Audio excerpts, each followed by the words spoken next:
Welcome to Football Today podcast. I'm Derek. I'm joined by David and Charles. It's been a while since we did this, guys. It's been a while. A Yeah, long it's been while. quite a while. I think like 3 years or something like that. Something crazy. Oh But man. we're back at it because we've been itching to talk about this new season coming up and the crazy transfer season, just insane transfer season that happened. Still happening, still happening. But let's go around the table, introduce ourselves again, um, and your club affiliates and everything like that. So David, how's Hi, it going? I'm David Kramer. I'm closely associated with Spanish clubs in La Liga. So Real Madrid and Real Betis Balompié are my teams, but I also affiliate with some English clubs like Tottenham Hotspur. Love soccer and just football, and it's just a pleasure to be here talking about it. Sweet, sweet, Charles. All right, yeah, I'm Charles. I'm affiliated more with the Bundesliga, but also cover Serie A in Italy. My teams are Bayern Munich, Nuremberg, and 1860 München. Also, like a little bit of the EPL, certain teams. Um, Derek's not going to like it, but yeah, Newcastle United, Manchester City. I'm kind of following a little bit, but But hey, Oh I'm more man. Bundesliga. I'm more Bundesliga and Serie A, especially Bundesliga. I don't watch EPL very much, so I got to catch up on that. So It is what it is. Obviously, I'm Derek, Chelsea fan. Got Hazard, Lampard, obviously new shirt, old player, but he was our coach that year, so that's why I have that shirt. Champions Europe, you know who we are. Um, so yeah, let's get into this. Let's start talking. Um, all right, so new season just started. We had the at least the Premier League started this weekend. Did Bundesliga start as well? yes, Bundesliga started Bundesliga this did as weekend. well. Sweet, sweet. I don't know if you guys caught any of the games. I was in and out with the Premier League games. But I did watch the Man City game today. I don't know if you guys caught that one. Um, Erling Haaland got two on his debut. Almost got a hat trick, just like with Dortmund, all those years ago. So this guy is he's about to tear up the Prem. You know what surprised me? I know we might dive into it more later, but what surprised me is he made the Premier League defenders, the best defenders in the world, look slow. Like he made I didn't watch the game, I just watched the highlights, but I was watching like who was the ex Chelsea defender? Zuma that was the Yeah, darting.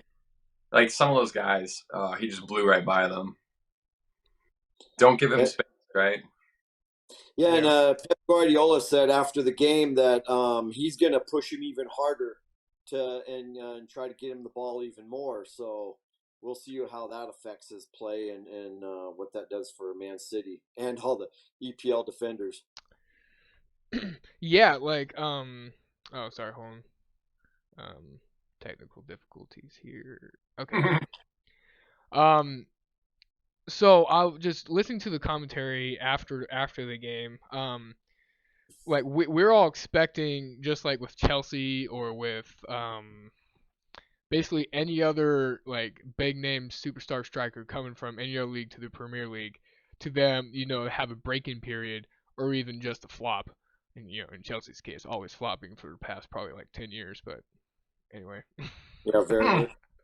um but so with the commentary like they were saying that I think everybody underestimated Guardiola like 100% because what everybody was expecting is Guardiola was going to stick to um his center forward style of play, um and so it was a big question of why he went and got Holland, if it was just like a big spend or who knows what.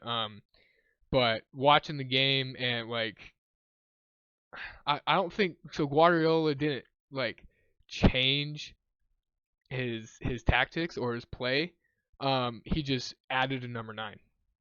And so, like, since being at Man City, he's never had a number 9. He's never had, someone where he can put the ball into, or someone to hold up play and pass it to the wingers. So I think Man City's game is like developing to like a whole different level now. Even though they've won the Prem, what, two out of 3 years or something like that, 3 out of 4 years, last within the last 5 years. So I mean, with that number 9 and how good Haaland is, that number 9, like he's about to break on with the Premier League and just run with it, in my opinion. What surprised me, so two things, was one, just like you're saying, they did have Kun Aguero. They did try getting in like Jesus, but Pep Guardiola was like, "Hey, we don't need Sterling, we don't need Zinchenko. Like, let's just." I don't know if he said we need it, but he even strengthened Arsenal. That's how important he thought Haaland was. So if he thinks Haaland's that important, then maybe we should listen to what Pep's saying. And guess what?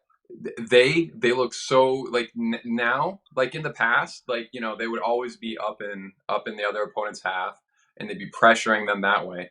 But now, if they can't just walk it in, guess what? If they get any counterattack, Erling Haaland is the most dangerous counterattacker in the world. I think even more than Mbappe, more than anyone. All you need to do is feed it to him on the ground, and that's a goal, like 99% of the time. So guess what? Like now Man City's dangerous on every aspect of their game. Yes, exactly. Yep. Yeah, and really, Derek, this isn't really nothing new for Pep Guardiola. Yeah, he didn't really have a pure number 9 at Barcelona. He likes playing the false 9. But with Bayern, he had Lewandowski. He did have a number 9 up top the whole time. So this isn't really anything new. He just has a really good guy that he thought was worth getting, that can score goals and put him up top. And so far, it's working. The season's young, but oh my gosh, I mean, what a debut! Yeah. I can honestly say it's scary. And it's From gonna my get side. better. It's gonna get better as like the players around him actually feed those passes. Like right now, you have Kevin De Bruyne, who's great at making those passes, but the other players were trying to get in basically Holland's way. Instead, they need to like. Yeah, I did notice that as well, and like I think most of the balls and most of the chances Holland got were from like crosses or like long distance like ground passes, like they're pinging them to him, because they're used to like De Bruyne, Grealish, and like Sterling, and well even so the one person I saw get in Holland's way the whole game was Bernardo Silva. Yeah. He was always like in the same spot and that's because Man City never have number 9, and so Grealish and Silva and De Bruyne have always taken up that space, and so they've always had to like not be the number 9, but take the space of it and like trade off each other. So when you don't have a number 9, what happens is the striker will try, or whoever's playing that false 9 will try drawing away the center backs, and that means the other guys have to fill those spots. Yep. So the striker's not drawing away the center backs, but the other guys are still trying to go into those spots where that's where Haaland wants to be. He doesn't want to pulled away from the strike zone. He wants to be in the strike zone. Yeah. But even on finishing it, like I think I saw Gundogan and Haaland go for the same one where like Haaland slid in and barely missed it. Like he tried doing the follow up, but because Haaland was in the way, he didn't do it very well. Yeah. And so either way, like if either of them if they had worked it out a little better, then it will get better as time goes on. That's my main point. And we haven't even talked about Man City's additions. Like they didn't play Calvin Phillips, or is that who they got from Leeds? They got Calvin Phillips and midfielder, and they got a couple other players. Alvarez, yeah. Yeah. So he's like a attacking mid center forward. He got subbed in today. Yeah. So I didn't see him play, but that's going to change how they play, because if you have Rodri and Phillips just controlling that back line, that means those 3 attacking mids in front of them will be able to really, really just let loose, and it'll be really good. I'm still iffy about Grealish. That's my personal opinion, but Yeah. I'm not saying he's talented. Clearly, he's talented. It's Yeah. more Yeah. just I'm not sure if he fits into the mold. Like there's certain players that are so used to being like the top guy on their team that like I think Grealish was like that. So he wants to get the ball and like dance around for a Run while at with it, players and yeah. while everyone else moves into position. And that's Pep Guardiola's teams. Like you don't want to do that. You want to move it back and Yeah, forth. you want to retain possession the entire time, keep Yeah. passing until you get an opening and take a chance. Yep. So, yeah, I don't know. I just have a hard time seeing Pep not starting Grealish because he's just that good of a player. But I mean it obviously depends on the team you're playing, and all those aspects. So Here's another thing. I'm going to say this once. This is the beginning of the season. Everything's going to change. The way that's going to impact is that there's going to be ups and downs, and also what's happening now as we talk about the future, the other teams. None of that's going to matter. Everything's going to be so different. Like a team might be playing out well now. Like I was watching uh, Brentford play without Ericsson and stuff like that, and they're very different than how they looked last year. Stuff like that. It's going to change a lot. But with Pep Guardiola, what he does is he says, okay, Grealish, you've been playing great, but you seem to be going on a dip, and he'll start someone else more, and someone else will start doing good. Man City is so good at that. They don't all hit their peak at the same time. That one player does good for a little while, then the next player. And I don't think the other teams do that nearly as well. But that's how you sustain a 100-point season. That's how you get 100-point seasons. Yeah, for sure. All right, yeah. So let's keep moving with the game day one going on with the Premier League. I'm just gonna go over the games real quick. Arsenal 2, Crystal Palace 0. Big upset. Well, considered upset. Fulham Liverpool tied. I don't know if you guys watched that game. That was the first Saturday Premier League game. So the opening game. Can you mention to me real quick what your thoughts are on Arsenal? Because Arsenal had a fantastic preseason. I watched the highlights. Do you think that everything's just because they all of a sudden Gabriel Jesus loves playing under the coach? I can't remember his name. So I think, honestly, no, I'm not going to say that because I'm a Chelsea fan. I think Arsenal's going to be better this year. Yes, so they're going to be better, but like watching that game, they still have hints of the Arsenal last season. But it's like a tenfold upgrade from last season though. Like they look like a normal Arsenal. I think the biggest thing on preseason that can transfer is the confidence. They were way more confident than they've been. I know they ended last year, maybe not the very end, but they ended the last year like doing pretty well in the second half of the season. But it's just the confidence of actually having they're scoring great. As long as they can keep that up, I think that this has happened in the past though as well, where an Arsenal team is playing well, but then they actually have to play in Arsenal, and the fans are just so toxic that it destroys them. Yeah. So as long as Jesus can keep up the confidence, and like the rest of the team can keep the confidence, they have like Odegaard and some like really creative and strong play. I'm excited for them. Like I'm not an Arsenal fan, but the Arsenal was just one of the more beautiful teams in the Premier League for in the early 2000s, and it's been a while since they've been there. Yeah, under Wenger they played pretty ball or beautiful balls. They used to call it. Yeah. It's funny you mentioned toxic fans. What about Manchester United? They had fights in the stands between with their own fans. When they lost to Brighton. That's how. Oh my! So this is how I see it. So Arsenal has gotten behind their manager, right? And because their manager has had this project for like 2.5 years now. Yeah. Trying to rebuild Arsenal, and finally he's getting what he wants, and he's building. Man U has just been like honestly in the slump since Ferguson left. Yeah. And that's been So a while when you think about that. Yeah. yeah, that's probably what going on 7 years now, 6 years, More than that. More than that. Yeah. 10 years, I think Yeah. it's I think closer it's to like 10. I think probably they like said it's yeah. 12, 13 years, something like that. So Yeah. Because I thought Fergie left in like 13 or 14. No, I think it was No. before that. it was I can't remember. before that. Yeah. Huh. Okay. All, But all yeah, I know is mean, that it's ten. I mean, this is Ten Hag's first season, so I mean, it's going to be a building process. And he even admitted today after the game that his players are tentative and his players lack confidence. And I think that goes for all how bad they've been over the last whatever years. So he's trying to instill confidence in them and still. But today's game did not look pretty No, it did not. at all. if we want to talk about this real quick before jumping to Paul and Liverpool, it cracks me up because think about it. You have McTominay and Fred in the midfield. Not bad players, but I don't think either of them have proved world class. You got rid of Pogba, rightly Yep. so, but you got rid of Pogba and Bruno for is it Fernandes? Is that or is it no? Is Bruno Yeah, Fernandes? Is like yeah. I think that's how you say it.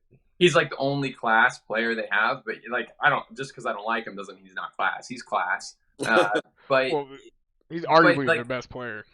you they get so frustrated and rightly so. But the problem is that's continually building. Didn't Ronaldo leave early out of a game? Yeah, Like, It's out of a preseason game. Yeah. yeah, and you're saying of course this has effect on how the team's going to play because just mentally they're gone. They're sitting there and they're saying like, well, yeah, and Ten Hag is like, guys, it's mental. But I guess my point was you don't change the midfield. You're not really improving the defense. Like you're just losing players is all you're losing. You're not really like gaining anything integral to the I don't know how it is in the clubhouse, but having Ronaldo in there's got to be a mess. And you want to have a captain that takes things by the scruff of the neck Yeah. and says, "This is what we're doing." yeah. And I think that they don't have that. I don't know who I'd be like, "Oh man, yeah, of course they have a captain that's really doing it and really changing it." Yeah. I think Man United's problem is that they want to hold on to players who they think have really good quality for a Mhm. long time. So they don't pull like the Chelsea did with De Bruyne or Salah or like Lukaku, or like players like that. But then you hold on to them for long enough, and like their quality starts to drop because they don't want to be there, and then you're It's still not stuck even in a hole. it's not even that the players aren't good. It's just you need to find the right players for the right team. When you continue to Yeah. change coach, when your culture is not good, when you don't really know what you're trying to do. Like I've seen Man United play well. They have like they pay a lot for really good players. So clearly they're good. The question is, are they good as a team and do they have the fortitude to bring them places? Let me tell you, it's a different story than it was 15 years ago. Are you really expecting a team of well played nitwits or like well paid nitwits with like different coaches to beat Liverpool, to beat Man City, to Yeah. beat even teams like Arsenal, which are good enough, but Tottenham and like all these teams. Newcastle, guess what? Newcastle has all the money in the world. We'll talk about them, I'm sure, in a little while. But you expect Man United just because of their history to do well? Get out of here. Yeah. Yeah. Yeah. Yeah. Yeah, but I mean, I was expecting Man U to like clean house this semester, kind of what like Chelsea did, Barcelona, Real Madrid a little bit, but I mean they they they got rid of Pogba, But you're and saying that's pretty much you get it. Ten Hag, right? You get Ten Hag, and you expect big changes. You expect Yeah. him to say, "Guess what? Your whole system's rotten. We got to do things." Yeah, Yeah. yeah, but I mean, like with all the new coaches that they've gotten, it's been the same story. Like they try to change things, and it's probably the board. It's probably the board that's saying like no. Like the manager comes to him and say, hey, I want to make changes. I want to get rid of these players. Like no, like this keeps prestige or this does whatever. And so I mean, they're probably just you're shooting right. themselves in the foot. If they're keeping players and they're not getting new ones, it's because the coach can't or doesn't have control of that at the Yeah. situation. Because you know that none of those players, like they're getting in one or two players every transfer, and they're not really being the impact they need to be. Yeah. And so that means Yeah. that the coach clearly would be like, hey, I'd like some players that would do it for me. I don't know. In my mind, despite all like the good or the players they have, Fernandes and everything, they're still a basic like '90s, early 2000s Premier League team. They haven't figured out that they need to up their game and change how they play, Yeah. Yeah, compete in the and I modern. think that's why they brought in Ten Hag, though. Coming from Holland, Mhm. usually Dutch coaches are more innovative and Mhm. smart tactically, especially on offense. And but he needs to bring in the players that he wants to fit his system. You can't just bring in a new manager, especially from a different country, and he has a different style, and say, "Hey, no, this is the way Man U plays." And of course, you're going to fail. I mean, I know this is only game one, but even game one looked like there's serious questions going on at Man U right now. Yeah, with Man U's price tags of players, you know that they're going to end up in the top 10 somewhere. Yeah. But that doesn't mean that they're doing well. That's failure. And Yes. also, Brighton, props to them. They've been playing beautiful football for a while on a budget, and they just sold out of nowhere Cucurella, who they were expecting to hold on to, except Chelsea, paid the money.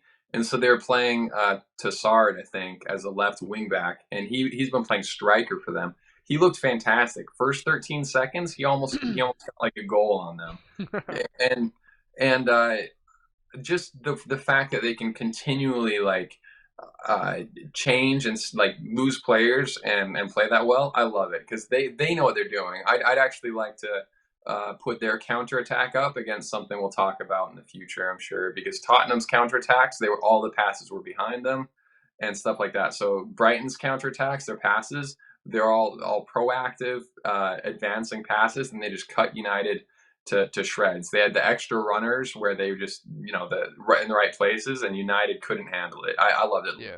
There was a glimpse of Ronaldo's face on one of Oh, I've them, seen that. and Yeah. like he was just so disappointed. And the thing is, like, no one could have done anything because the guy was wide open, but it was because not enough players were tracking runs and stuff like that. Yep. And Ronaldo gets angry at someone for defense.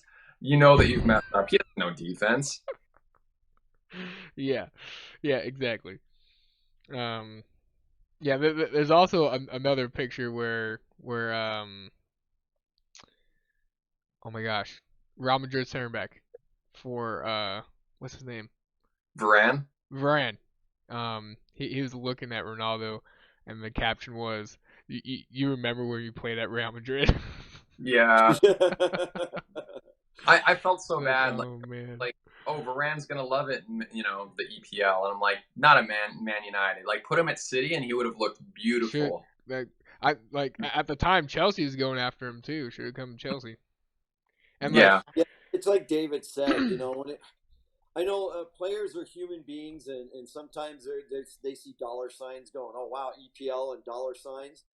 But you got to go to a team where you're going to fit. Otherwise, I mean, you might have success, but you're not going to be great. yeah, And so sometimes I think players make the wrong decision. Well, think about it right now. Atmosphere. Think about who's been successful at Man United. It's been McTominay, Fred. Who are the center backs that have been there?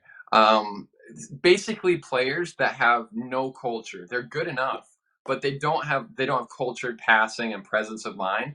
They're just big, beefy guys that get the ball out of there. Definitely talented, but more talented, like I said, in the '90s or early 2000s sense. They're not talented and like, oh, let's pass it and create things. They're there. It seems to me like they've been just trying to create like a really solid backline and hope that Bruno Fernandes and Ronaldo will save them. That's what it seems like. Yeah.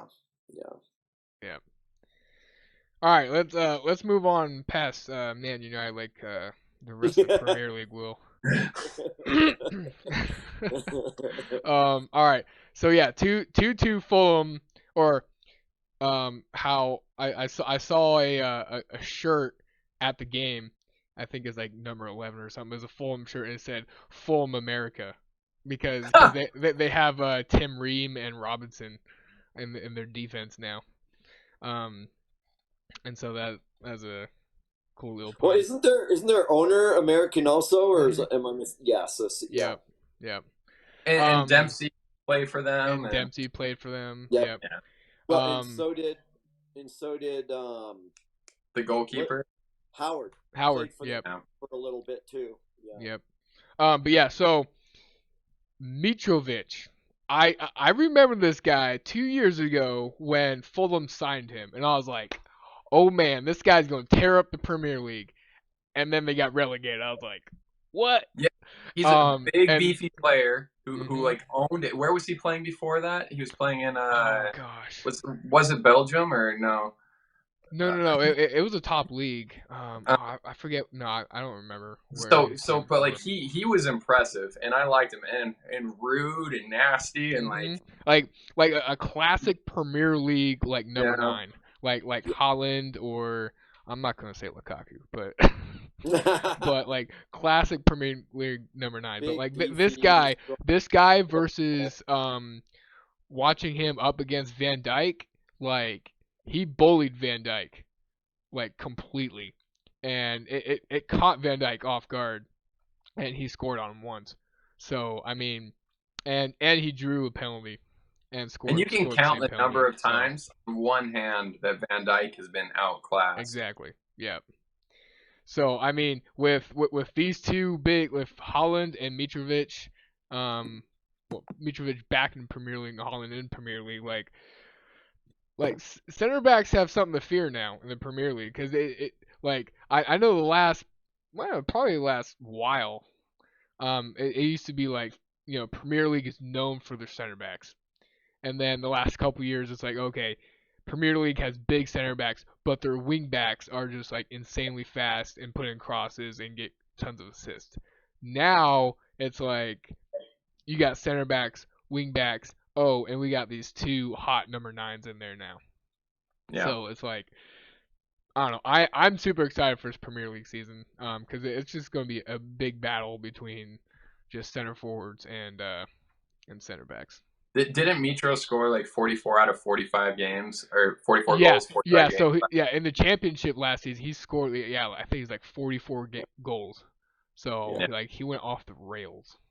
Yeah, and he did Um, really well. Like he played well. It's just I think the season that Fulham was up last, like they didn't even they tried him a little bit, but then they're like, oh, it's not working. yeah. And so I think now they're like, okay, he's good. We just need to trust him. Yeah, so I think what they learned from the Premier League was, well, and just English football in general, if you have a big number nine, you need to build a team around that number nine, or like the center backs are just going to bully the crap out of them. If And they're there by themselves and you don't support them, exactly, because of like English center backs or like Premier League center backs are just so good and so big and bulky too. So yeah. they need that support from other players. Yeah, I Um, wonder. A question I have is if Mitro got faster or something, because like I know that in the past that was the complaint. They're like, well, he's not fast enough, yeah. but he got the penalty by putting on a burst of Hmm. speed he wasn't expecting, Yeah. and you know, just just fantastic. Yeah, I'm excited for Fulham as well, and I think Liverpool. We haven't talked about them. Darwin Nunez has come off the ground running, just Yep. looking incredible. Yep.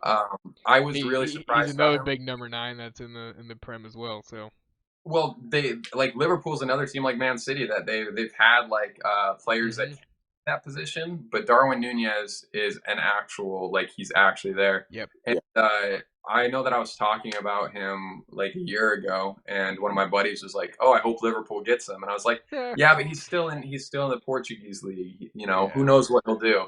And then Liverpool gets him, and immediately he just looks fantastic. Well, that's the second player they've gotten from a transfer that has immediate impact. So if you guys recall in December or the January transfer window, Liverpool picked up What's uh, oh my gosh, I'm failure, total failure. Diaz, Luke yeah, is Luis Yeah. Diaz. Luis Luis Diaz. Diaz. So they picked up Luis Diaz in the January transfer window. He immediately starts scoring goals, and they were back in the race for the Mhm. title and brought it down to within 1 point on Championship Sunday. So like, and now Darwin Nunez is in scoring goals for him. So it's Liverpool's exciting too. It's just I don't know, something wasn't clicking with them yesterday though. Um, maybe it was Fulham was good enough. Now they have like a decent attack and really good defenders. And they're just bullying Liverpool. Maybe it was that loss to Man City last weekend. Just they're just like not in the right vibe yet. Um, I wouldn't yeah, worry about them. I think that they'll. This is such the beginning of the season. I Yeah. wouldn't worry. yeah, There's things back, but you do have to question how much losing Sane hurt them mentally. hmm Like they clearly have enough attackers. Yeah, they clearly have enough attackers, but maybe they just like Sane was such a workhorse, such a like he did everything. People underestimated how much that man worked. hmm So maybe they aren't just they're missing some parts of it. It's a question, but they also missed. Didn't Henderson have a shot off the post yeah, that should have that would have changed the game? Stuff like that. hmm I noticed some people talking about like how I can't remember. I'm just going to make fun of Man United again. That they said, oh, if only one of their strikers, I can't remember which one, had scored this goal, it would be different. Like, guess what? He didn't score that goal. It doesn't matter. Yeah. yeah, And same thing with Liverpool. Like, but the difference is Liverpool like actually had attacking opportunities, so that they could have finished, and it could have been 4-2, and totally different. yeah. All right, we're gonna keep pushing forward. Um, all right, so it's Bournemouth 2, Aston Villa 0, Leeds 2, Wolves 1. Quick note, I'm really excited for Leeds. That they're also an American team. They picked it Tyler Adams and Brendan Anderson. So And the Aronson scored and yep, looked. yep, Yeah. and yeah. So I mean the Premier League is full of what is that like 7 U.S. starters? U.S. national team starters are I now think so. Something like playing that. in the Premier League. So more like 3/4 of our starting team is in the Premier League, and so Yeah. that's like huge. Like going into the World Cup in November, like that's like entirely huge. It could be game changing because we know what Brendan Aronson can do. We know what Tyler Adams can do. Pulisic is obviously up there competing. Well, now he's not really competing against Sterling, but he's just competing to get in the starting squad now. But Tim Ream is going to be is a Ream. starter at Fulham, um, and so like we got It's going to be a good mixture of experience yeah, and play Yeah. time at a really high level. exactly. So Playing. I think these Yeah. next couple months are going to be really crucial for these USA players in the Mm. Premier League to get as much starting time as possible and not get injured. Yeah. Um, Yeah. and it may be a game changer. It may get us to like the quarterfinals. Who knows? Yeah. We'll see. But But yeah, I watched a couple of those games. Leeds looked really well against the Wolves, and the Wolves looked kind of weak in my opinion. Looked disorganized through yeah, most of the game and just sluggish, like they weren't ready for the start of the season. mm-mm. And then Neto looked good Aston though. Villa looked pretty good when I watched that game too. But it's the start of the season, and we'll see what happens with those two clubs. Yeah.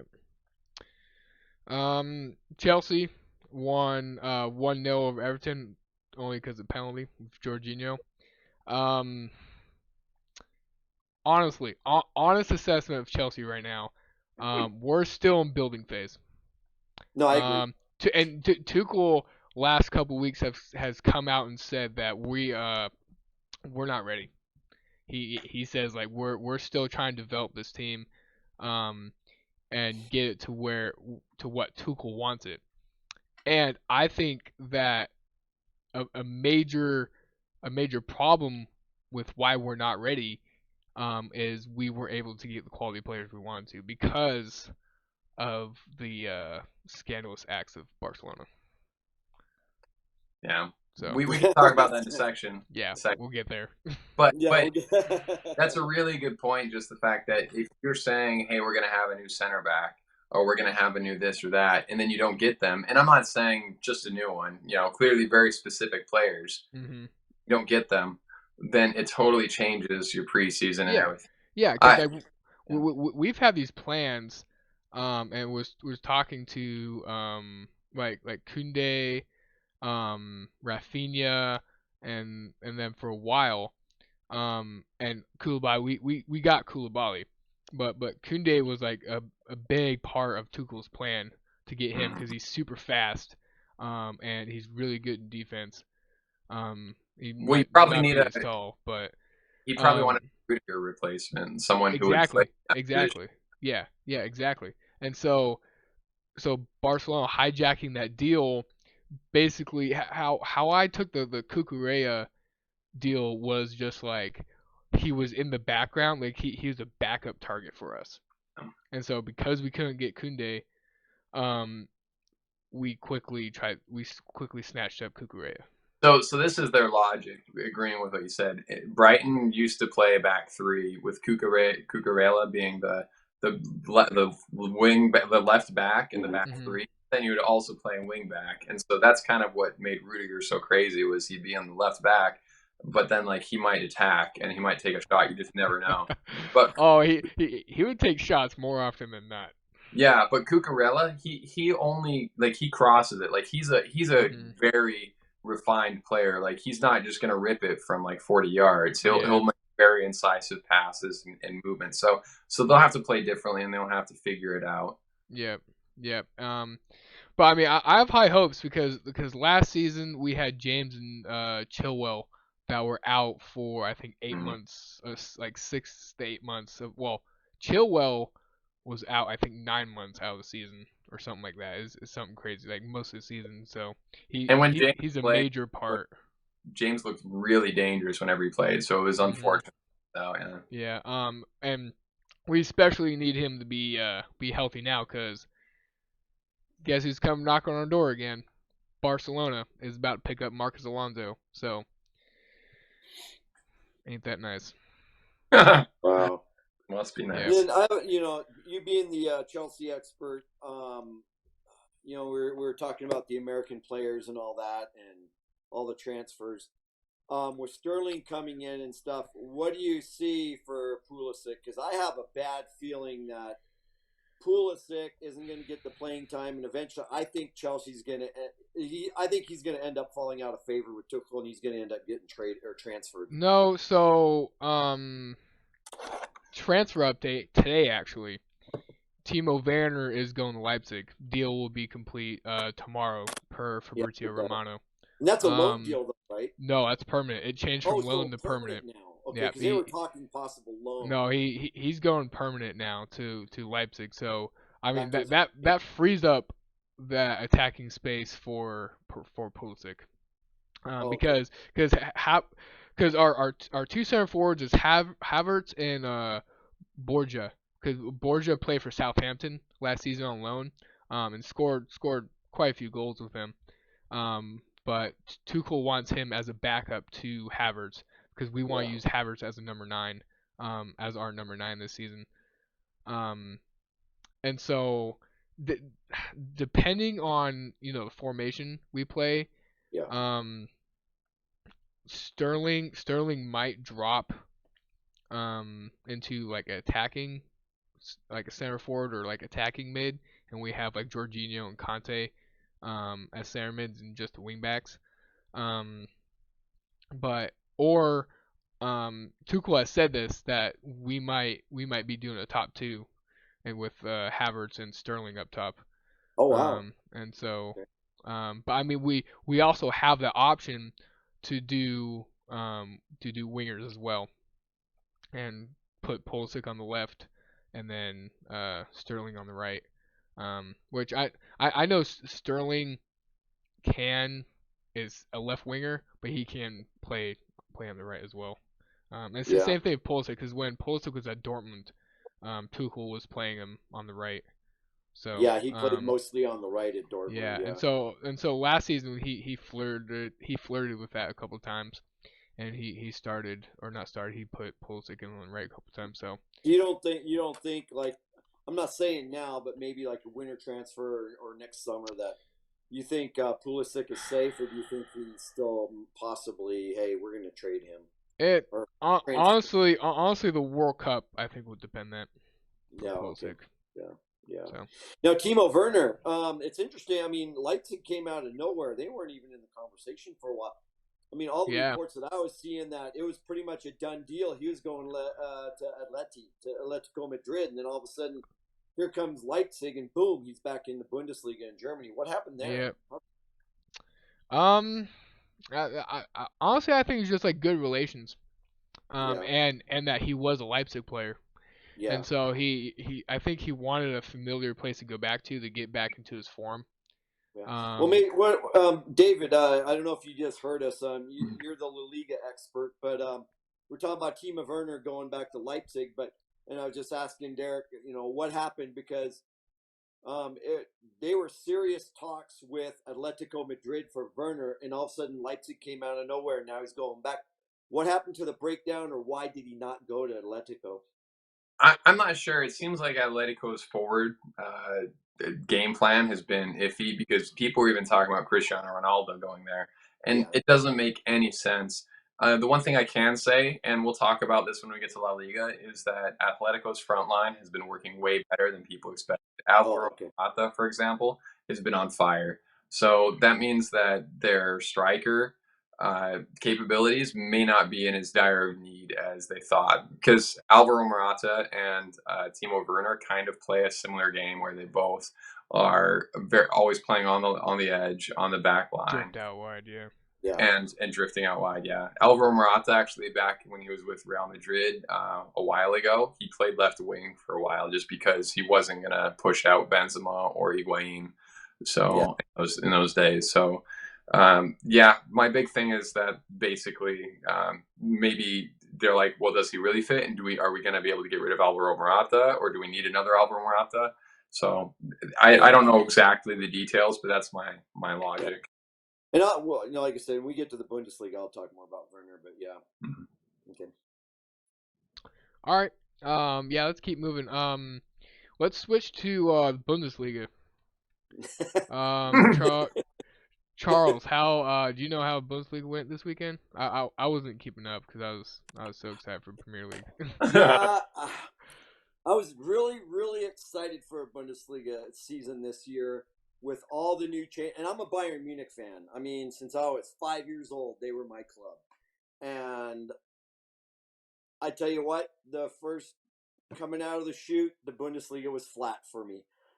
I thought Bayern opening with Frankfurt at Frankfurt, they were the Europa Cup winners.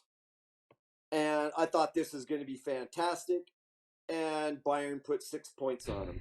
I was just like, and Bayern had not a total rebuild, but a pretty big rebuild. They said this is one of the Yeah, biggest transfer summers Bayern had probably in 12 to 13 yeah, years. I agree. And I thought, okay, it's going to take time for them to mesh. It's going to take time for them to a new system with Nagelsmann and all this kind of stuff. And they come out and put 6 goals. Boom. I mean, Kimmich scored in 5 minutes. Yeah, and And Sadio Sane, Mane got not his Sane, debut goal. yeah, And Mane scored in his debut goal. I mean, and it's the thing that I liked, and a lot of people are talking about Lewandowski and why did Bayern get rid of him and the kind of the bad blood that left. Nobody's thinking about Lewandowski anymore. I mean, we had a preseason game. We had 6 goals. Now the start of the season, 6 goals, 5 different goal scorers. I think our offense is pretty good. The question mark is still the defense. If we're still there, we got De Ligt in, but there's still kind of a little bit of concern on defense. But yeah, that was kind of uh, the Bundesliga was flat in my opinion. Dortmund came out and did not look very good in my opinion. You could tell they miss Haaland. And I tell you what, even though they're one of our rivals, my heart aches for Dortmund. I feel so sorry for them. They they sell Haaland. They get Haaland from Ajax. He ends up having a tumor, and Yeah, he's out. it's And they have no striker up top that's really a pure yeah. striker. And it kind of showed. They really didn't Mhm. have very good attacking in that game against Leverkusen. Yeah. Um, so yeah, those two games, the top two teams, Leipzig looked pretty good. Now that they're going to get Werner back, I think they're going to be more potent. Maybe they can challenge Bayern. We don't Yeah. know. Probably A not. big shocker. Well, I guess it's not a big shocker. SC Freiburg looked really, really good, and I Hmm. know they finished in the top. I think they finished top five last. Wow. So I think 4 they're against Augsburg. yeah, and so I think they were in Europa Cup this year. I think they finished top 5 or 6 last year, and they started the 5. season with a bang. Yeah, scoring 4 goals, and they're just Hmm. they're just continuing from last season. It seemed like. So it's nice to see newcomers in. Werder Bremen's back. They look pretty good. Schalke. I think Schalke might be in a relegation race again this year. They didn't really upgrade many people coming back into the Bundesliga, so it's going to be tight. Augsburg look very poor. They barely stayed in um, last year. I think they might be relegated this year, but yeah, it's exciting for Bayern. I think number 11's coming up, which I think is sad for a league. I really thought Leipzig and Dortmund would be there with all the new additions, but it seems like Bayern gelled quick. I know it's a long season, but I hate to say, I love it because I'm a Bayern fan. Yes, we're winning Bundesliga trophies, but it's sad for the league. Something has to happen. Somebody has to challenge Bayern. And Bayern isn't one of these Man U's or Real Madrid's or Barcelona's where they break the bank for players. Yeah. I think their biggest transfer was $80 million a couple years ago. That's about it. This year was, I think, 60 million was their highest. So they don't really break the bank. They go after players, I think, that fit their system, that'll gel with them, and they just keep marching on. And I don't know what the rest of the league's doing, but Picking up scraps. yeah, they got to do something though. I mean, I love the Bundesliga. I grew up watching it, but the last 10 years it's sad. It really is. It's sad. They play Yeah. great ball though. I mean, I love watching not just Bayern but all the Bundesliga players teams. They play beautiful ball. I mean, I compare them to La Liga. They play this um, beautiful style, great passing. It's finesse. But they also have power. Similar to the EPL. Yeah, somebody has to challenge Bayern. Yeah. So I just saw that Dortmund just signed Anthony Modesta from Köln, yes, from Köln. striker. Yeah, So I mean it's probably like a mediocre replacement for Haller. So just to maybe have him fill that role until he's back, and I think they said Haller should be back like a super speed recovery in like 6-7 months or something like that. I hope so. They Supposed to be need like him as crazy soon as fast. that. But yeah, but Um, I think he'll do very well. Coming from Köln, he's going to a better team. He'll probably get more goals, so hopefully he can spark their offense a little yeah. bit more. Because he was a pretty good player for Köln. So, Yeah, we'll see how that goes. and then the Timo Werner thing, coming back. I was really shocked going back to Leipzig because I know Bayern was very, very interested in him towards the end of last season and Yeah, early in the season.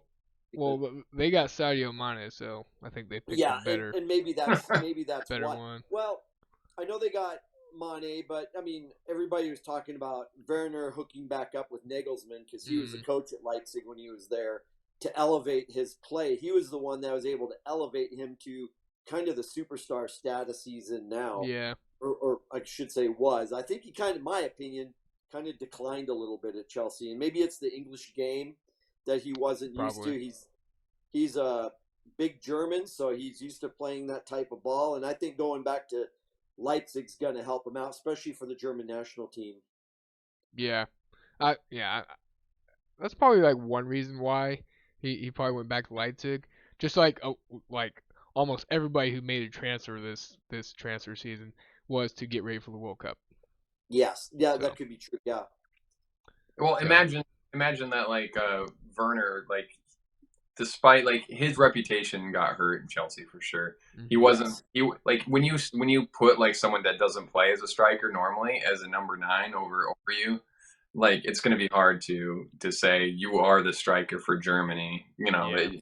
So yeah, so get back, get in there, score goals, don't be in such a high pressurized environment, and yeah. he'll do fine. And Yeah. he's really, in my opinion, he's not really a true number 9 because No. even before at Leipzig, they kind of played a false 9. And so he was always out wide. Then he would come in, play in the center a little bit, back and forth. Chelsea really didn't use him that way, tried to make him a kind of a number 9 or at least a supporting strike. It didn't work. So going back to Leipzig in the Bundesliga, he's going to be probably used in more of that role. I don't know. Mhm. Maybe Leipzig will try to play him more as a number 9, but that's not his strong suit. Yeah. So, Yeah, for sure. Yeah, we'll see how he does at Leipzig, see and see if he gets any better when yeah. World Cup comes around Yeah. in November. All right, let's move on to La Liga. So La Liga hasn't started yet. Um, so yeah, we can either jump into transfers or what do you want to talk about, David? Well, let's talk about preseason real quick and Okay. then transfers. So I want to first of all say, uh, congrats to Real Madrid. They won the Champions League highly unexpectedly. I know we haven't talked about that. We're not going to say much because it's been covered forever. But Real Madrid did something that no one expected them to do. Every single game they thought people thought they were out, and yet they continued. Gosh, So that actually insanity. goes right into transfers because Real Madrid didn't really pick up very many people, and instead they're losing people. Like Isco was actually just signed by Sevilla, from what I saw, Mhm. uh, and he just let his contract run out. I know that they're running out of other players, like Mariano. I think is letting his contract run out next season. It's a mess. And the short answer with Real Madrid, before we dive into the other two teams, is that they are not rebuilding as much as they need to. They have Camavinga and a couple other really good midfielders that they brought in, but it's going to be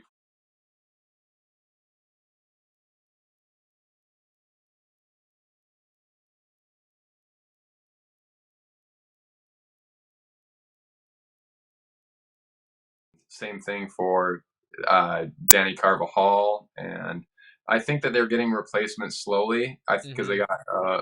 they got I think it was Odriozola, or they got someone back from the right back. But either way, it's just problems. So now with Atletico, do you guys have anything to say about Real or no? No, we Okay. can move on.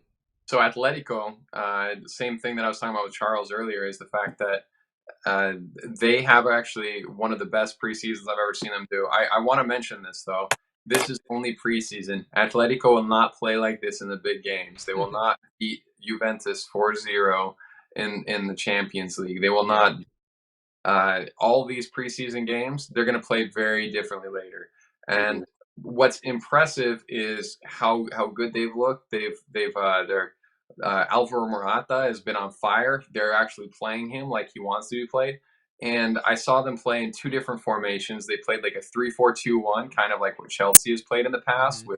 with João Felix and who else was next to him? Oh, Griezmann underneath Morata. That's three incredible strikers Yeah. in a team that is known for their defense. So that is unbelievable. And the fact that they played pretty well was fantastic. Then the last game they played a 4-4-2, and I don't know if it was Juventus's failings or Atletico's success that helped them win, but Morata looked fantastic and they looked strong, and they scored the goals they needed, and that was with a slightly more defensive formation. So if only Diego Simeone let them play like this in real big games, they would be fantastic and so much fun to watch. Instead, you know that like when push comes to shove, Diego Simeone is going to be like, park that bus. Yeah. So and that's the only problem. But there have been some big transfers made, notably out. Sevilla sold a lot of their players, and a lot of other teams have sold players. And that's when we get to Barcelona, because Sevilla sold some of their players to Barcelona. So I don't know how you want to approach this, but I'm going to give a short background, and you can tell me what I said that was wrong or what we need to dive into. All right. But in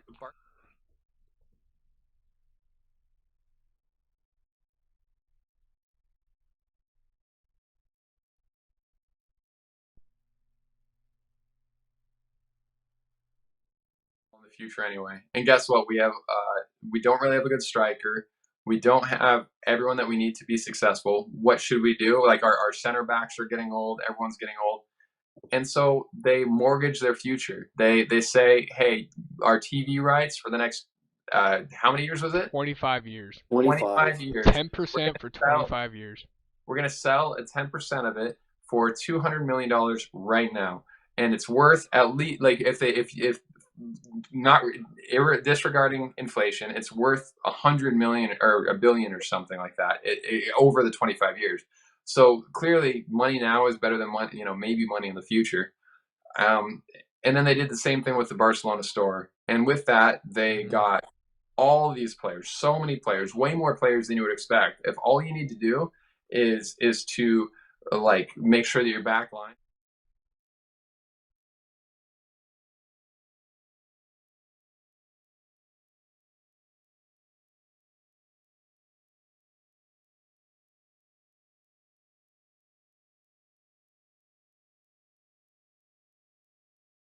Nowhere, you're going to have an advantage over every other team. That is the whole point of financial fair play.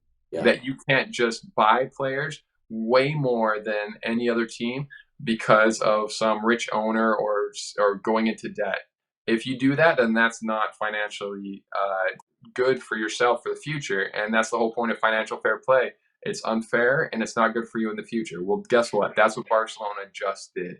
How is no one talking about it? How is that not the biggest story? Not oh, look what Barcelona's doing. I'm saying no, what they're doing is against the rules for what has been set up, and it's bad for them. It's bad for the sport of football. It's bad for every other team they have to compete against, and it's bad for the players, because guess what? They're having trouble paying the players already.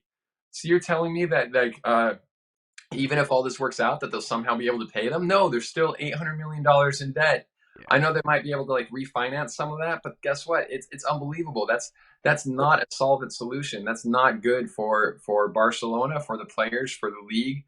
It's not good for anyone. So I'm not saying that I would have done something different in their circumstances. I understand how difficult it is, but it is unfair. And now Derek can complain about how it messed up Chelsea, because it messed up everyone else. Yeah, because like they basically came to Chelsea, or a few Chelsea players, during the January transfer window of 2021 or 2022, and they talked to Marcus Alonso, they talked to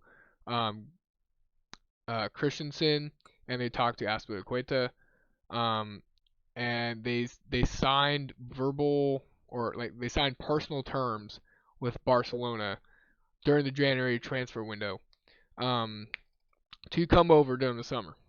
So those are already pre-planned transfers. They were trying to bolster their defense. Quick question: did Azpilicueta play as captain in the last game? Yesterday. Did he yes. Okay. Yeah. I'll get there in a second.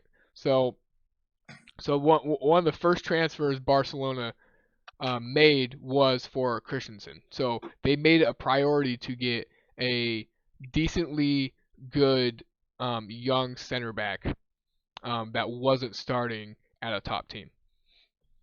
So they picked him up. So I was like, okay, cool, whatever. Like, go to Barcelona, like try to like bolster your career. Like, that's a good move for him, sure.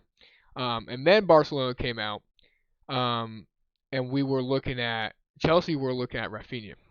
We're trying to do a Premier League transfer from Leeds to Chelsea, trying to get Rafinha.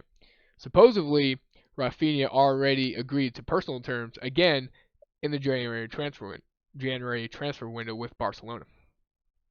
But Leeds didn't want to sell to Barcelona. They want to sell to Chelsea because we do better business. But the player Rafinha held up Leeds for it was probably for like two or 3 weeks because Chelsea already met with Leeds. They already had terms signed and everything. It just needed to be approved by the player. And he held up for Barcelona.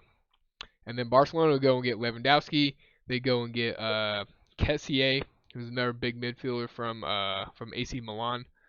Um, who else did they get? Um, they're about to secure Marcus Alonso. They got Kunde or Kunda, the French center back. Um, which was a big Chelsea target to reinforce their defense because we lost Antonio Rudiger to Real Madrid. So now I can officially say probably not the same fury as Real Madrid players have against Barcelona, but I can understand why Real Madrid fans hate Barcelona so much.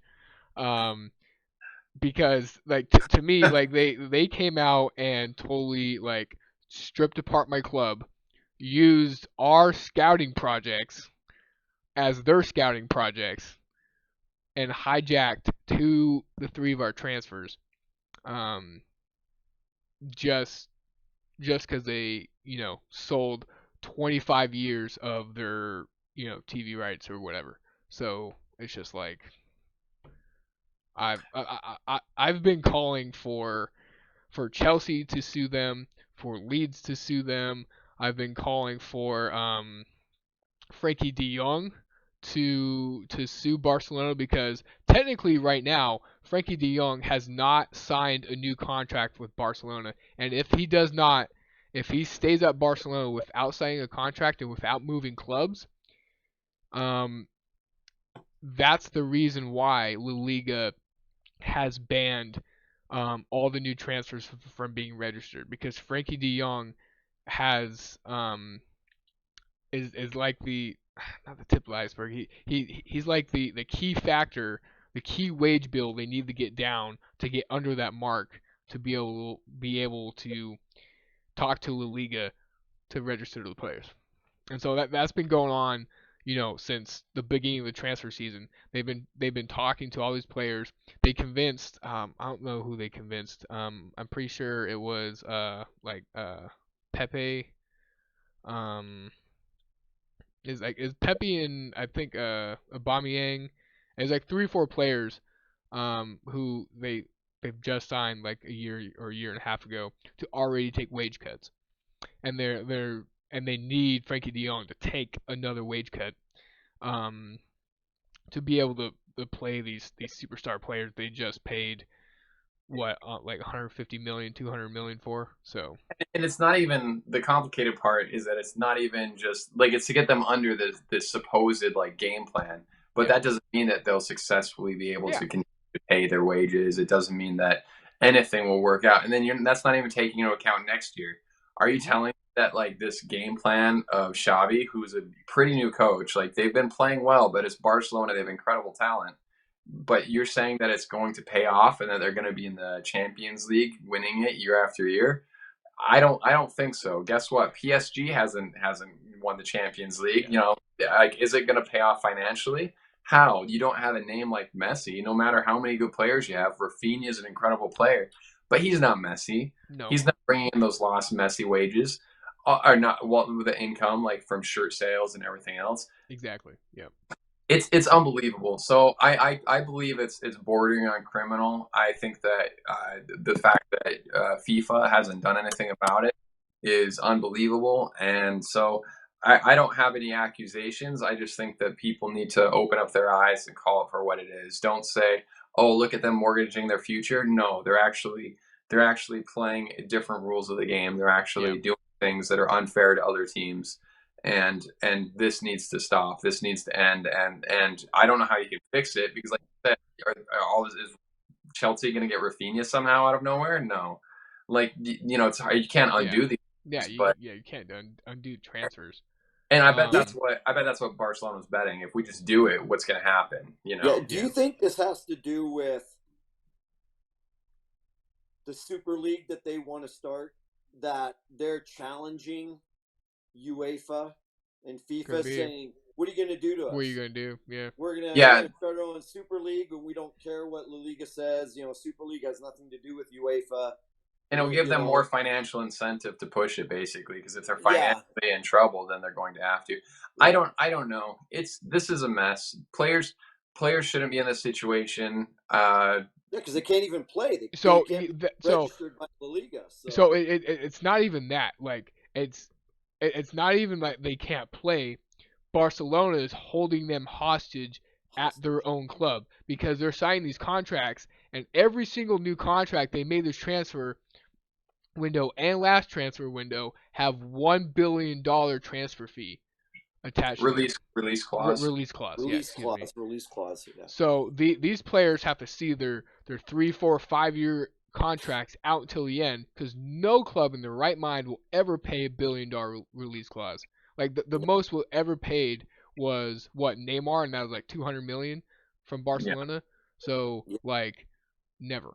And then so that's the other thing. It just got me think of Yeah. PSG. Um, Lewandowski stuck. Huh.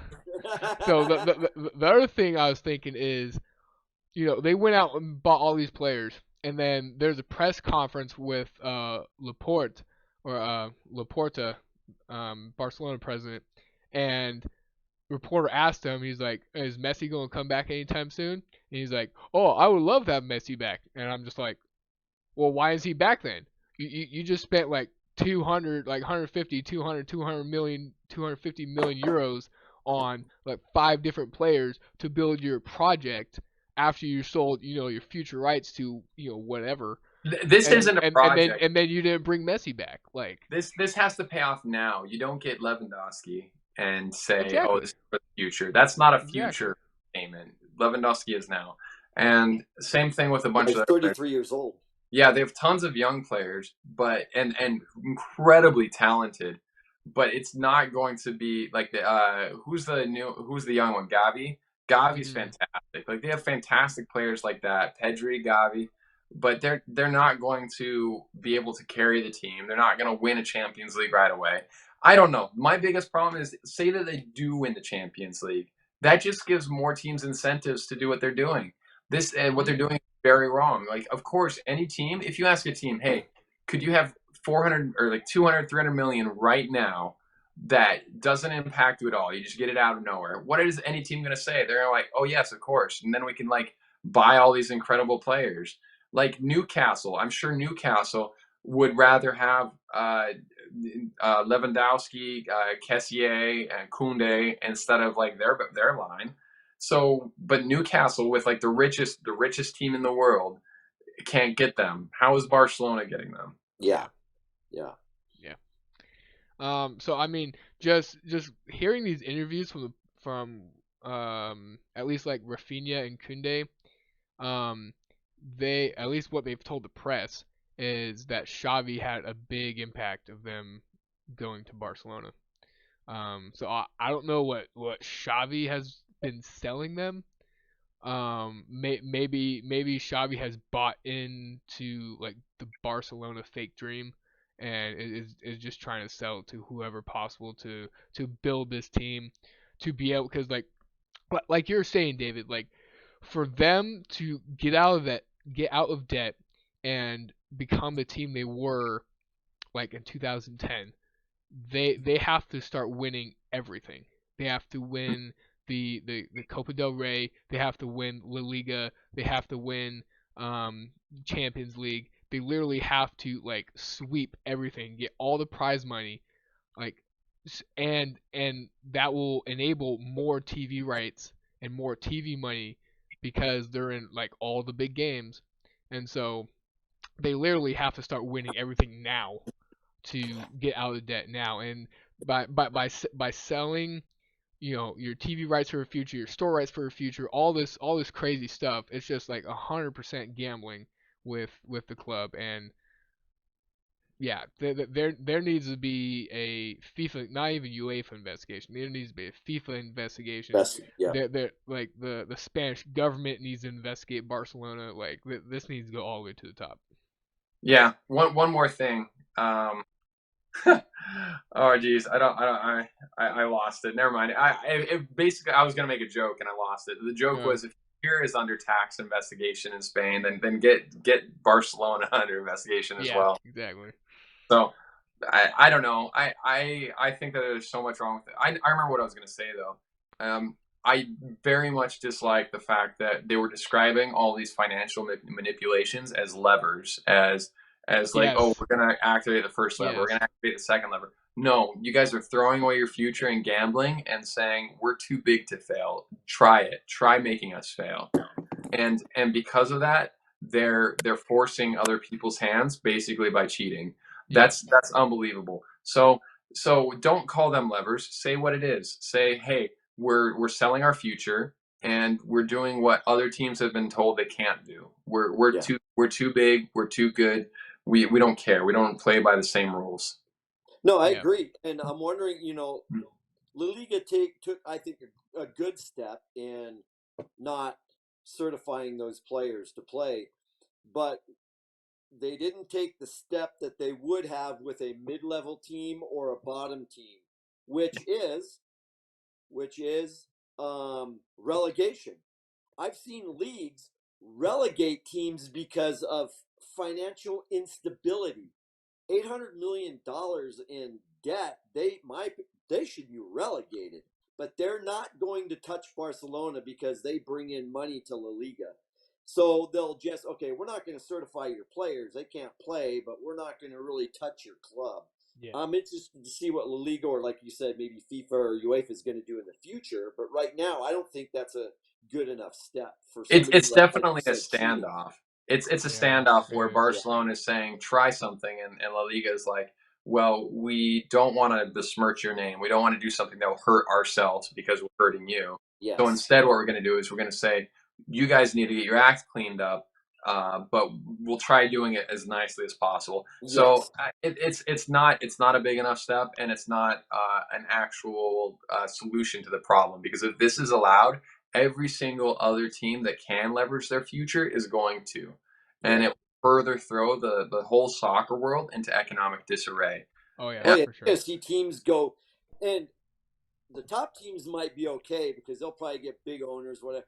But if that starts happening with mid-level teams, you're going to see them disappear. They're just going to go away and go out of business. Yeah. Yeah, so I don't mean to over hit this subject, beat the dead horse. I just think that this is a much bigger issue. Like, everyone's complaining, but they don't understand the financial ramifications of what's going on, and it needs to be absolutely investigated, like Charles has been calling for. So do that UEFA, do that FIFA, do that La Liga, do that Spain, do that anyone that can. Like you said, Chelsea, sue them, other people sue them. At least try getting to an investigative process to understand what's going on and saying, how is this being allowed? Yeah, for sure. All right, guys. So we're gonna start wrapping this up. So just quickly, let's get into league. Can't even think right now because I'm so mad at Barcelona. League predictions. There you go. All right. Well, let's start with Premier League. David, who you got for top 3? You can't look past Man City and Liverpool, right? Yeah. You can't look past them. So I think that Liverpool is going to step up their game. Man City is going to have some growing pains, keeping up the momentum and incorporating the new people. So even though I want Man City to win, I think Liverpool, Man City, and let's go for a dark horse and say Arsenal. I think Arsenal's looking good. Wow. All right, Charles, who you got for top 3 for the Prem? Hey, I agree with David. It's going to be another battle between Man City and Liverpool. Maybe a little growing pains for Man City, like you said. It was close last year. They finished, a point or 2 points apart, something like that. I think it's going to be the same this year. It's going to be a close battle. One of those two are going to end up winning it, but they're going to be 1-2. I agree. I think Arsenal will probably finish in. I don't know about win it, but Arsenal will be in. I think we'll finish in the top 4 this year for a Champions League spot. I think Chelsea will be there too in the top 4. But no offense, Derek, but the way they looked, at least in their first game, I know it's a long season, but they might have a little bit of pains. I mean, they might be challenged by Tottenham, so it's either Chelsea or Tottenham, 4th or 5th. So that's my prediction, basically for top 4 in England. All right, all right. Um, I don't know. I do not know about Arsenal. But I think the race for the top 3 is going to be between or for place number 3 is Chelsea and Tottenham. Okay. Because I believe Tottenham has had a really good transfer season, and if they can just make it mesh, then they're going to cause a lot of problems for Arsenal and Chelsea. I was going to bring up that Tottenham, they didn't start any of their new players. They started the players that had finished last season. They got in the January transfer window, and they looked really good. And if the new players, like you said, if they mesh, they could be really good. They just need to be a little more proactive in their passing. So we'll see how it goes. Just like someone missed a chance to just pass it to Kane and tap it, and you can't miss those things Yeah. if you want to win. So. Yeah, exactly. All right, real quick, Bundesliga. Who's gonna win it? Bayern, number 11. Unless somebody by some miracle steps up, like I'm praying for Leipzig to step up, especially with Werner coming over. Somebody, I mean, like I said, they're my love. I love seeing them hoist trophies, but 10 in a row is ridiculous. But yeah, it's Bayern. What are you gonna do? I mean, what are you gonna do? Yeah, exactly. Yeah. And Bayern looks really good. They didn't have Goretzka. Yeah. They didn't have. And They had a really good transfer season too. They got really good players. So I mean, yeah, and the other thing, I mean, even some of the owner, the board said it. Yes, they love winning Bundesliga trophies, but their objective is they are chasing Real Madrid. Champions League is their number 1 goal. you're not going to get No, there. no, Sorry, Yeah. you're not going to get there. They'll never catch him. Nobody's ever going to catch him. 14, nobody's ever going to catch him. But what I'm saying, though, is that's Bayern's goal. They want to be at least number 2. They want to surpass AC Milan, who's sitting at with 7 right now. We're sitting at 6. We want to be number 2. We'll never catch Real Madrid, but we want to be mentioned with them as, hey, look, it's Real Madrid, it's Bayern. And that's their mentality. If they can win 1 or 2 more in the next 5 years, they're going to look really good because AC Milan, for all the fact that they're coming back, has not been the Champions League team they were in the 90s. Yeah. But their real competition is Liverpool because they're sitting at 6 also. So that's the real competition. It's race between us two to beat AC Milan, to pass AC Milan. So so that's that's their main goal: Champions League trophies, and that's what they said about Nagelsmann after he failed. He got knocked out in the round of 16 last year, and so it's like, this can't happen. And they sat down and talked to him, going, yeah, it's great you won the Bundesliga, but our goal is Champions League, and you're on the bubble. We just signed you. We just bought all these players for you in your system. Champions League, perform, and that's what they basically told him. All right, quickly, David, how you see the La Liga going? Real Madrid's in trouble. Let me tell you what I want to happen. I want Atletico to win. I would love to see them play a very attacking game. If Barcelona actually gets those players playing, though, that is one of the top teams in the world just by signing all those players. Mm-hmm. So it depends on what happens with Barcelona. So I'm going to say that Barcelona is going to do it. That's my prediction, but I wish Atletico did. Real Madrid is going to have too much on their plate this time, balancing too many things with expectations. They're going to try doing well in the Champions League, and who knows how they'll succeed. All right, sweet. So, yeah, Serie A. Who you guys see getting in there? I think Serie A is kind of wide open this year, but if I had to say anything, it'd probably be Inter. They seem like they got Lukaku back, right? And I'd have to say Inter, but Roma really built. They just got It's true. Wijnaldum from PSG. Mm-hmm. Looks like Zaniolo is going to stay. Bellotti looks like he's not going to go to Wolves now or England. He's going to go to Roma from Mm-hmm. Torino. So Mourinho's done a good job in building Roma. I don't know if they're going to. I don't think they're ready yet to take that step. They're probably top 4 to Champions League. Mm. Um, but Inter will be there. AC Milan, they could still challenge. I think AC Milan, they'll be interesting. Well, they won it last year, so they Yeah. Yeah. won Serie A last year. So I think it'll be again a battle between the two Milans. Obviously, you can't count Juve out, although they lost Dybala to Roma, which also makes Mourinho's side even better. The one I feel sorry for is Napoli. They lost so many players this year, and they're Yeah. even more. Transfer season's not over yet, and there's like 3 or 4 more players that Man U wants, Real Madrid wants, Barca's even looking at it, PSG's looking at a player. So it's like they could still end up losing more. So they could go from top 4 to not even in being in Europe this year. So we'll see what happens with Napoli. I feel bad for Atalanta because they haven't looked like themselves. Maybe it's just preseason. Maybe they'll get into it, but I hope that Atalanta plays well. Well, yeah, they lost a few of their key players. I think they Mhm. lost their striker too in the transfer season. So I think that's why they might be rebuilding this year. All right. Really excited for this season coming up. Um, really excited to see what happens in Premier League, La Liga, Bundesliga. Thanks, David, for coming out. Thanks, Charles, for coming out and talking. You guys know what to do. Hit like, hit subscribe, follow us on YouTube, and we'll see you guys next week. All right, go Flamengo in Brazil.